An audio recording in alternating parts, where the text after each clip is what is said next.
Hola mentes matemáticas, bienvenidos nuevamente a este canal en el que vamos a desarrollar en este video una serie de ejercicios relacionados con los conceptos de hipérbola. Entonces, para comenzar los conceptos de hipérbola, vamos a primero definir qué es una hipérbola, vamos a ver los elementos de la hipérbola, su definición gráfica y vamos a tener en cuenta algunos elementos como la excentricidad y cómo estos se relacionan con respecto a las demás cónicas que ya hemos trabajado. La hipérbola se define como el conjunto de los puntos del plano, tales que, para cada punto, la diferencia de distancias entre dos puntos fijos llamado focos es constante. Según nuestra definición de hipérbola, se define como el conjunto de puntos en el plano cuyas distancias o cuyas diferencias entre las dos distancias entre estos dos puntos fijos llamados focos es constante. La diferencia en términos de valor absoluto. Entonces, si vemos este punto que se va construyendo acá, a pesar de que las distancias son distintas, la diferencia entre ellas se mantiene. En este caso particular, la diferencia es 6. Al igual que las demás cónicas, la hipérbola también tiene ciertos elementos que hay que destacar.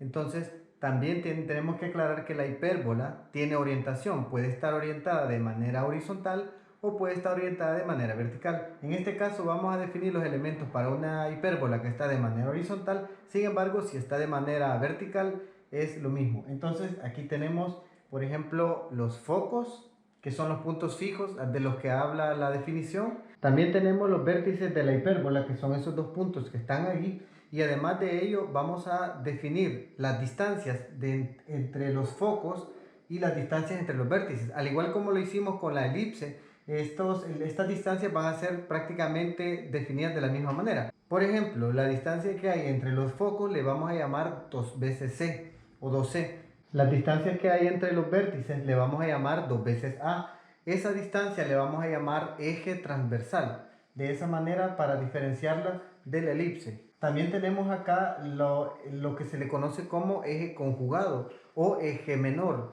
En este caso va a ser la distancia que hay entre estos dos puntos de acá, que son prácticamente dos puntos que se forman al realizar este cuadro que está aquí para definir otros elementos que están ahí de la hipérbola, como lo son las asíntotas. Las asíntotas son dos rectas que están acá, estas dos rectas que están acá, y lo que hacen es que prácticamente me le ponen un límite al gráfico de la hipérbola. Esto es que la hipérbola en cada una de sus hojas, llámese hojas cada una de sus partes, estas hojas van a ir creciendo, pero no se van a pasar de esas rectas.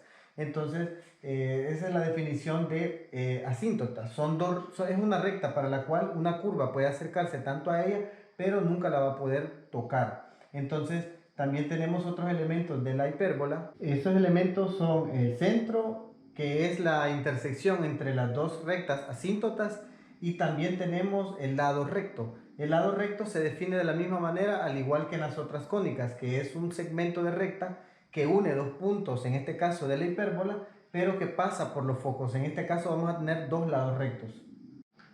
Como es costumbre en la mayoría de las cónicas que hemos trabajado, vamos a encontrar la ecuación canónica de esta hipérbola. Entonces, vamos a hablar también una ecuación canónica con centro en h, k. Estas dos letras las hemos utilizado anteriormente con las demás cónicas para el punto notable, que por lo general es el centro, a excepción de la parábola, que h, k es el vértice. Pero en este caso la hipérbola vamos a hablar de h, k como el centro. Y entonces, a partir de ciertos análisis geométricos y a partir de la definición que es la diferencia de las distancias entre los dos focos, se puede llegar a demostrar de que esa distancia de la que hablan es igual a 2c. Pero nosotros por cuestiones de tiempo vamos a escribir la ecuación de una sola vez. Entonces sería x menos h al cuadrado sobre a cuadrado menos y menos k al cuadrado sobre b cuadrado igual a 1. Esta de acá sería la ecuación canónica de una hipérbola con centro en h, k y que es horizontal. ¿Qué es lo que cambia con respecto a la elipse? El signo que está acá, menos. Entonces ahora voy a tener que acá es menos. Siempre A va a ser mayor que B. Entonces va a ser horizontal porque el semieje mayor, o también llamado semieje transversal, está sobre la X.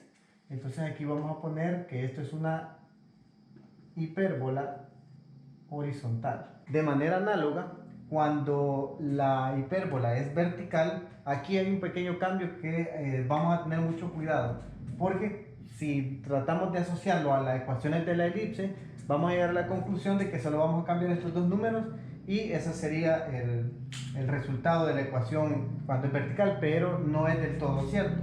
Vean, cuando es vertical vamos a tener y menos k al cuadrado sobre a cuadrado menos x menos h al cuadrado sobre b cuadrado igual 1.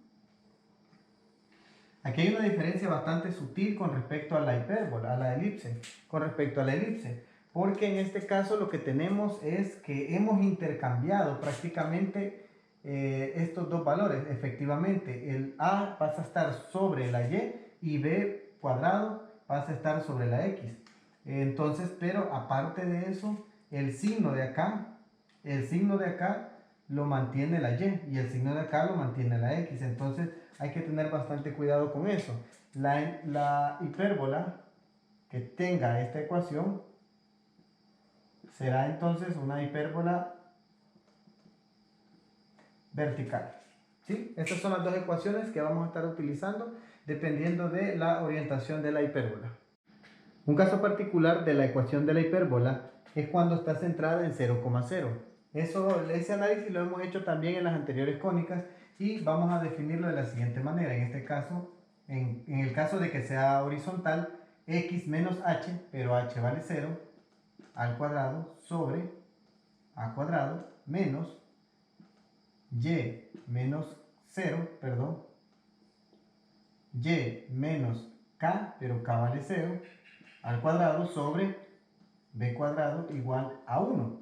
Entonces, acá, ¿qué pasa? Si a un número le resto 0, pues no le estoy haciendo nada. Entonces, simple y sencillamente aquí queda x cuadrado. De la misma manera aquí, si a y le resto 0, a un número le quito 0, no estoy haciendo nada. Y me va a quedar x cuadrado y y cuadrado. ¿Sí? Esta sería la ecuación canónica de la hipérbola con centro en 0,0 y además es horizontal. De manera análoga, cuando es vertical, vamos a obtener que y cuadrado sobre a cuadrado menos x cuadrado sobre b cuadrado igual a 1. Estos dos son casos particulares. Cada vez que vean una ecuación de esta forma, lo primero que deben de asumir, lo primero que deben de concluir es que el centro es 0,0. También podemos definir algunas relaciones que hay entre el semieje mayor o eje transversal y eje conjugado, y también vamos a hablar de la distancia focal. Es decir, recuerden que la distancia focal es igual a 2 veces c, que el eje transversal es igual a 2 veces a y que el eje conjugado es igual a 2b. Bueno, este eje transversal siempre va a ser el eje mayor y el eje conjugado siempre va a ser el eje menor. Entonces, vamos a relacionar estas tres variables a, b y c de la misma manera como se relaciona con la elipse, y esa relación prácticamente se hace a partir de un razonamiento de un triángulo rectángulo. Se aplica el teorema de Pitágoras y se llega a la conclusión de que c cuadrado es igual a a cuadrado más b cuadrado. Es decir, hay una relación pitagórica entre estos tres números. Entonces, también vamos a hablar sobre la forma en que vamos a encontrar un elemento llamado excentricidad de la hipérbola. La excentricidad de la hipérbola, denotada con la letra e, que es un número adimensional, o sea, un número que no tiene dimensiones, se va a definir como la división entre el c sobre a. La excentricidad de la hipérbola está dada por esta ecuación. También vamos a ver el lado recto, y el lado recto se define como 2b cuadrado sobre a. Bien, hemos llegado al fin del video. Muchísimas gracias por haber llegado hasta acá. Espero les haya sido de mucha utilidad y nos vemos pronto en clases. Bye.